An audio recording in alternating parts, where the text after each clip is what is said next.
Nyanyian atas jatuhnya Babel. Setelah itu aku mendengar seperti suara yang nyaring dari himpunan besar orang banyak di surga. Katanya, Haleluya, keselamatan, kemuliaan, dan kekuasaan ada pada Allah kita, sebab benar dan adil segala penghakimannya. Karena dialah yang telah menghakimi pelacur besar itu, yang merusak bumi dengan percabulannya. Dialah yang telah membalaskan darah hamba-hambanya atas pelacur itu. Untuk kedua kalinya mereka berkata, Haleluya, ya asapnya naik sampai selama-lamanya. Ke-24 tua-tua dan keempat makhluk itu sujud dan menyembah Allah yang duduk di atas tahta itu, dan mereka berkata, Amin, Haleluya. Lalu kedengaranlah suara dari tahta itu, Pujilah Allah kita, hai kamu semua hambanya, kamu yang takut akan Dia, baik kecil maupun besar. Perjamuan kawin anak domba. Kemudian aku mendengar seperti suara himpunan besar orang banyak, seperti desau air bah, dan seperti deru guruh yang hebat.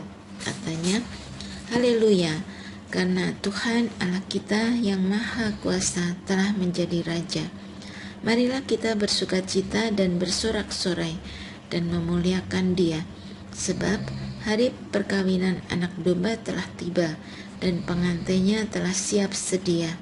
Kepadanya dikaruniakan supaya memakai kain linen halus yang berkilau-kilauan dan putih bersih. Linen halus itu adalah perbuatan-perbuatan yang benar dari orang-orang kudus. Lalu ia berkata kepadaku, tuliskanlah, berbahagialah mereka yang diundang ke perjamuan kawin anak domba. Katanya lagi kepadaku, perkataan ini benar, perkataan dari Allah. Aku pun sujud di depan kakinya untuk menyembah Dia. Tetapi ia berkata kepadaku, janganlah berbuat demikian. Aku adalah hamba sama dengan engkau dan saudara-saudaramu yang memiliki kesaksian Yesus. Sembahlah Allah, sebab kesaksian Yesus adalah roh nubuat. Firman Allah. Lalu aku melihat surga terbuka. Sesungguhnya ada seekor kuda putih, dan ia yang menungganginya bernama yang setia dan yang benar. Ia menghakimi dan berperang dengan adil. Matanya bagaikan nyala api, dan di atas kepalanya terdapat banyak mahkota, dan padanya ada tertulis suatu nama yang tidak diketahui seorang pun, kecuali ia sendiri. Ia memakai jubah yang telah dicelup dalam darah, dan namanya ialah Firman Allah. Semua pasukan yang di surga mengikuti Dia. Mereka menunggang kuda putih dan memakai linen halus yang putih bersih. Dari mulutnya keluarlah sebilah pedang tajam yang akan memukul segala bangsa. Ia akan menggembalakan mereka dengan tongkat besi, dan ia akan memeras anggur dalam gilingan anggur, yaitu kegeraman murka Allah yang Maha Kuasa. Pada jubahnya dan pahanya tertulis suatu nama, Raja segala raja dan Tuan di atas segala tuan. Binatang serta nabinya dikalahkan. Lalu aku melihat seorang malaikat berdiri di dalam matahari, dan ia berseru dengan suara nyaring kepada semua burung yang terbang tinggi di langit. Marilah ke sini dan berkumpullah untuk turut dalam perjamuan Allah, perjamuan yang besar, supaya kamu makan daging raja-raja, daging panglima-panglima, daging pejuang-pejuang, daging kuda-kuda dan penunggangnya, dan daging semua orang, baik yang merdeka maupun hamba, baik yang kecil maupun yang besar. Kemudian aku melihat binatang itu dan raja-raja di bumi serta tentara-tentara mereka telah berkumpul untuk melakukan peperangan melawan penunggang kuda itu dan tentaranya. Binatang itu pun tertangkap, dan bersama dia nabi palsu yang telah mengadakan tanda-tanda di depan matanya, sehingga menyesatkan mereka yang telah menerima tanda dari binatang itu dan telah menyembah patungnya. Keduanya dilemparkan hidup-hidup ke dalam lautan api yang menyala-nyala dengan belerang. Semua orang lain dibunuh dengan pedang yang keluar dari mulut penunggang kuda itu. Semua burung kenyang oleh daging mereka. Kerajaan 1000 tahun. Lalu aku melihat seorang malaikat turun dari surga, memegang anak kunci jurang maut dan suatu rantai besar di tangannya. Ia menangkap naga, si ular tua itu, yaitu iblis atau Satan, dan mengikatnya selama 1000 tahun. Ia melemparkannya ke dalam jurang maut, lalu menutup jurang maut itu, dan memeteraikannya di atasnya, supaya ia jangan lagi menyesatkan bangsa-bangsa sebelum berakhir masa 1000 tahun itu. Setelah itu ia akan dilepaskan untuk waktu yang singkat. Lalu aku melihat tahta-tahta dan orang-orang yang duduk di atasnya. Kepada mereka diserahkan kuasa untuk menghakimi. Aku juga melihat jiwa-jiwa mereka yang telah dipenggal kepalanya karena kesaksian tentang Yesus dan karena firman Allah yang tidak menyembah binatang itu dan patungnya, dan yang tidak juga menerima tandanya pada dahi dan tangan mereka. Mereka hidup kembali dan memerintah sebagai raja bersama Kristus untuk masa 1000 tahun. Namun, orang-orang mati lainnya tidak hidup kembali sebelum berakhir masa 1000 tahun itu. Inilah kebangkitan pertama. Berbahagia dan kuduslah orang yang mendapat bagian dalam kebangkitan pertama itu. Kematian yang kedua tidak berkuasa atas mereka, tetapi mereka akan menjadi imam-imam Allah dan Kristus, dan mereka akan memerintah sebagai raja bersama Dia selama 1000 tahun. Iblis dihukum. Setelah masa 1000 tahun itu berakhir, iblis akan dilepaskan dari penjaranya. Ia akan pergi menyesatkan bangsa-bangsa pada keempat penjuru bumi, yaitu Gog dan Magog, dan mengumpulkan mereka untuk berperang. Jumlah mereka sama dengan banyaknya pasir di laut. Lalu naiklah mereka ke seluruh dataran bumi dan mengepung perkemahan tentara orang-orang kudus dan kota yang dikasihi itu. Namun dari langit turunlah api menghanguskan mereka, dan iblis yang menyesatkan mereka dilemparkan ke dalam lautan api dan belerang, tempat binatang dan nabi palsu itu. Mereka akan disiksa siang malam sampai selama-lamanya. Hukuman yang terakhir. Lalu aku melihat suatu tahta putih yang besar dan Dia yang duduk di atasnya. Dari hadapannya lenyaplah bumi dan langit dan tidak ditemukan lagi tempatnya. Aku melihat orang-orang mati, besar dan kecil, berdiri di depan tahta itu. Lalu dibuka semua kitab dan dibuka juga sebuah kitab lain, yaitu kitab kehidupan. Orang-orang mati dihakimi menurut perbuatan mereka, berdasarkan apa yang tertulis di dalam kitab-kitab itu. Laut menyerahkan orang-orang mati yang ada di dalamnya. Maut dan kerajaan maut menyerahkan orang-orang mati yang ada di dalamnya. Mereka dihakimi masing-masing menurut perbuatannya. Kemudian maut dan kerajaan maut itu dilemparkan ke dalam lautan api. Itulah kematian yang kedua, lautan api. Setiap orang yang tidak ditemukan namanya tertulis di dalam kitab kehidupan itu dilemparkan ke dalam lautan api itu. Langit yang baru dan bumi yang baru. Lalu aku melihat langit yang baru dan bumi yang baru, sebab langit yang pertama dan bumi yang pertama telah berlalu, dan laut pun tidak ada lagi. Aku juga melihat kota yang kudus, Yerusalem yang baru, turun dari surga, dari Allah, yang berhias bagaikan pengantin perempuan yang berdandan untuk suaminya. Lalu aku mendengar suara yang nyaring dari tahta itu berkata, "Lihatlah, kemah Allah ada di tengah-tengah manusia, dan Ia akan tinggal bersama mereka. Mereka akan menjadi umat-Nya, dan Allah sendiri akan menyertai mereka sebagai Allah mereka. Ia akan menghapus segala air mata dari mata mereka, dan maut tidak akan ada lagi. Tidak akan ada lagi perkabungan atau ratap tangis atau duka cita, sebab segala sesuatu yang lama itu telah berlalu. Ia yang duduk di atas tahta itu berkata, "Lihatlah, aku menjadikan segala sesuatu baru." Lalu firman-Nya, "Tuliskanlah, karena segala perkataan ini dapat dipercaya dan benar." Firman-Nya lagi kepadaku, "Semuanya telah terjadi. Akulah Alfa dan Omega, yang awal dan yang akhir. Orang yang haus akan kuberi minum dengan cuma-cuma dari mata air kehidupan. Siapa yang menang, ia akan memperoleh semuanya ini.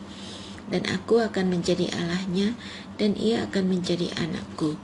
Namun, orang-orang penakut, orang-orang yang tidak percaya, orang-orang keji, pembunuh-pembunuh, orang-orang yang berbuat cabul, tukang-tukang sihir, penyembah-penyembah berhala, dan semua pendusta, mereka akan mendapat bagian mereka di dalam lautan yang menyala-nyala dengan api dan belerang. Inilah kematian yang kedua. Yerusalem yang baru. Kemudian datanglah seorang dari ketujuh malaikat yang memegang ketujuh cawan yang penuh dengan ketujuh malapetaka terakhir itu. Lalu ia berkata kepadaku, "Marilah ke sini, aku akan menunjukkan kepadamu pengantin perempuan, mempelai anak domba." Lalu di dalam roh ia membawa aku ke atas sebuah gunung yang besar dan tinggi, dan ia menunjukkan kepadaku kota yang kudus itu, Yerusalem, turun dari surga dari Allah. Kota itu penuh dengan kemuliaan Allah, dan cahayanya sama seperti permata yang paling indah, bagaikan permata yaspis, jernih seperti kristal. Temboknya besar dan tinggi. Pintu gerbangnya ada 12 buah. Di atas pintu-pintu gerbang itu ada 12 malaikat, dan di atasnya tertulis nama ke-12 suku Israel. Di sebelah timur terdapat 3 pintu gerbang, di sebelah utara 3 pintu gerbang, di sebelah selatan 3 pintu gerbang, dan di sebelah barat 3 pintu gerbang. Tembok kota itu mempunyai 12 batu dasar, dan di atasnya tertulis ke-12 nama ke-12 rasul anak domba itu. Malaikat yang berbicara dengan aku mempunyai suatu tongkat pengukur dari emas untuk mengukur kota itu, serta pintu-pintu gerbangnya dan temboknya. Kota itu bentuknya 4 persegi, panjangnya sama dengan lebarnya. Lalu ia mengukur kota itu dengan tongkat itu, 12.000 stadia, panjang, lebar, dan tingginya sama. Ia juga mengukur temboknya, 144 hasta, menurut ukuran manusia yang juga ukuran malaikat. Tembok itu terbuat dari permata yaspis. Kota itu sendiri dari emas murni, bagaikan kaca yang jernih. Dasar-dasar tembok kota itu dihiasi dengan segala jenis permata. Dasar yang pertama batu yaspis, yang kedua batu nilam, yang ketiga batu mirah, yang keempat batu samrud, yang kelima batu unam, yang keenam batu sardis, yang ketujuh batu ratna cempaka, yang kedelapan batu beril, yang kesembilan batu krisolit, yang kesepuluh batu krisopras, yang ke-11 batu laswardi, dan yang ke-12 batu kecubung. Ke-12 pintu gerbang itu adalah 12 mutiara. Setiap pintu gerbang terdiri dari 1 mutiara, dan jalan-jalan kota itu dari emas murni, bagaikan kaca bening. Aku tidak melihat bait suci di dalamnya, karena Tuhan Allah yang Maha Kuasa adalah bait sucinya. Demikian juga anak domba itu. Kota itu tidak memerlukan matahari dan bulan untuk menyinarinya, sebab kemuliaan Allah meneranginya, dan anak domba itu adalah lampunya. Bangsa-bangsa akan berjalan di dalam cahayanya, dan raja-raja di bumi membawa kekayaan mereka kepadanya. Pintu-pintu gerbangnya tidak akan ditutup sepanjang hari, sebab malam tidak akan ada lagi di sana. Kekayaan dan hormat bangsa-bangsa akan dibawa kepadanya. Namun, tidak akan masuk ke dalamnya sesuatu yang najis atau orang yang melakukan kejicikan atau dusta, melainkan hanya mereka yang namanya tertulis di dalam kitab kehidupan anak domba itu. Lalu ia menunjukkan kepadaku sungai air kehidupan yang jernih bagaikan kristal dan mengalir keluar dari tahta Allah dan anak domba itu. Di tengah-tengah jalan kota itu, yaitu di kedua sisi sungai itu, ada pohon kehidupan yang berbuah 12 kali, tiap-tiap bulan sekali. Daun pohon itu dipakai untuk menyembuhkan bangsa-bangsa. Tidak akan ada lagi yang terkutuk. Tahta Allah dan anak domba akan ada di dalamnya, dan hamba-hambanya akan beribadah kepadanya. Mereka akan melihat wajahnya, dan namanya akan tertulis di dahi mereka. Malam pun tidak akan ada lagi di sana, dan mereka tidak memerlukan cahaya lampu dan cahaya matahari, sebab Tuhan Allah akan menerangi mereka, dan mereka akan memerintah sebagai raja sampai selama-lamanya. Kedatangan Tuhan Yesus. Lalu ia berkata kepadaku, perkataan-perkataan ini dapat dipercaya dan benar, dan Tuhan Allah yang memberi roh kepada para nabi telah mengutus malaikatnya untuk menunjukkan kepada hamba-hambanya apa yang harus segera terjadi. Sesungguhnya aku datang segera. Berbahagialah orang yang menuruti perkataan-perkataan nubuat kitab ini. Aku, Yohanes, akulah yang telah mendengar dan melihat semuanya itu. Setelah aku mendengar dan melihatnya, aku sujud di depan kaki malaikat yang telah menunjukkan semuanya itu kepadaku untuk menyembahnya. Namun ia berkata kepadaku, jangan berbuat demikian. Aku adalah hamba, sama seperti engkau dan saudara-saudaramu, para nabi, dan semua mereka yang menuruti segala perkataan kitab ini. Sembahlah Allah. Lalu ia berkata kepadaku, jangan memateraikan perkataan-perkataan nubuat kitab ini, sebab waktunya sudah dekat. Siapa yang berbuat jahat, biarlah ia terus berbuat jahat. Siapa yang cemar, biarlah ia terus cemar. Siapa yang benar, biarlah ia terus berbuat kebenaran. Siapa yang kudus, biarlah ia terus menguduskan dirinya.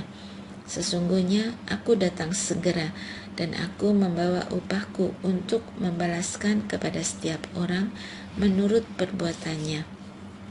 Akulah Alfa dan Omega, yang pertama dan yang terkemudian, yang awal dan yang akhir. Berbahagialah mereka yang membasuh jubahnya. Mereka akan memperoleh hak atas pohon kehidupan dan masuk melalui pintu-pintu gerbang ke dalam kota itu. Namun, anjing-anjing dan tukang-tukang sihir, orang-orang yang berbuat cabul, pembunuh-pembunuh, penyembah-penyembah berhala, dan setiap orang yang mencintai dusta dan melakukannya tinggal di luar. Aku, Yesus, telah mengutus malaikatku untuk bersaksi tentang semuanya ini kepada kamu bagi jemaat-jemaat. Akulah Tunas, yaitu keturunan Daud, bintang timur yang gilang gemilang. Roh dan pengantin perempuan itu berkata, marilah. Siapa yang mendengarnya, hendaklah ia berkata, marilah. Siapa yang haus, hendaklah ia datang. Dan siapa yang mau, hendaklah ia mengambil air kehidupan dengan cuma-cuma. Penutup. Aku bersaksi kepada setiap orang yang mendengar perkataan-perkataan nubuat kitab ini. Jika seseorang menambahkan sesuatu kepada perkataan-perkataan ini, Allah akan menambahkan kepadanya malapetaka-malapetaka yang tertulis di dalam kitab ini. Jikalau seseorang mengurangkan sesuatu dari perkataan-perkataan kitab nubuat ini, Allah akan mengambil bagiannya dari pohon kehidupan dan dari kota kudus, seperti yang tertulis di dalam kitab ini. Ia yang bersaksi tentang semuanya ini berfirman, ya, aku datang segera. Amin, datanglah Tuhan Yesus. Anugerah Tuhan Yesus menyertai kamu sekalian.